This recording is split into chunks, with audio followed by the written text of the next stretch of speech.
Good morning, Mike Barbanica, Antioch City Council, District 2. Today is March 16th, 2023. First, let me say I wanted to thank people for reaching out to me and just checking on my condition. I'm fine. Everything is good. I will be at the meeting tomorrow. So thank you again. But I did want to talk to people about some things that I've been concerned with. And I hate using buzzwords like crisis. I don't know what else to call this, but let's just call this something that I'm very, very concerned with. Since this council has been seated just over 2 years, we're on our third police chief right now. 2 full-time, 1 interim / acting situation, and I'll talk about that in a second.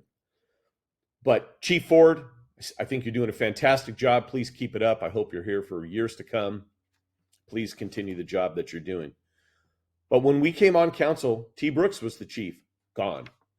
Then Ron Burnell, who was the city manager, who's also gone, by the way, put in Tony Moorfield as the interim chief, as a search for a chief was being done. City manager's office, after Ron, his interim replacement came in, deemed that not interim, but an acting police chief position, and he was ultimately removed from that position. Chief Ford was brought in. I think Tony Moorfield would agree that Chief Ford, I can't speak for Tony Moorfield, but just in talking to him, that Chief Ford's doing a fantastic job. So there's no ill feelings there. But my concern is 3 police chiefs in just over 2 years. Ron Burnell, as I mentioned, gone. Assistant city manager, gone. City manager, administrative leave. Director of HR, gone. Director of Engineering Public Works, gone.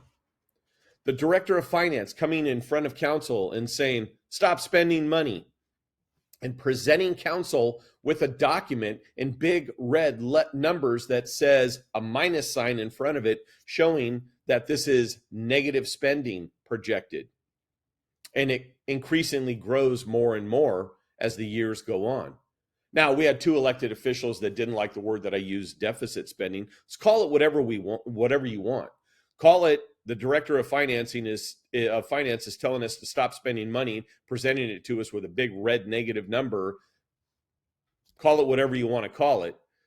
But we've been warned as council that if we continue on this path, we're going to be pulling money from the budget stabilization fund and then ultimately reserves. That's no way to run a business. That's no way to run a city. You're also going to be told that this is our budget. We'll do what we want with it. We'll move money around. There's never been a non-balanced. Well, of course, there's never been a non-balanced budget. We have to balance the budget. But how do we balance it? We balance it by, unfortunately, moving things around, making cuts, and making decisions on where money is going to be spent. And right now, it's a big red negative number projected. So you're going to see a lot of movement when it comes to that. Police department staffing. Police department's decimated. What do we have? 30-something officers on the street? And I'm not talking about at one time.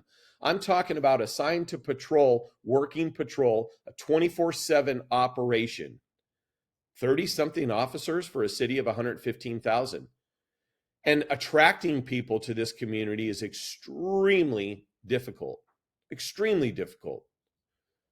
So my opinion of this is all of our elected officials need to wake up and stop spinning this and realize what is occurring.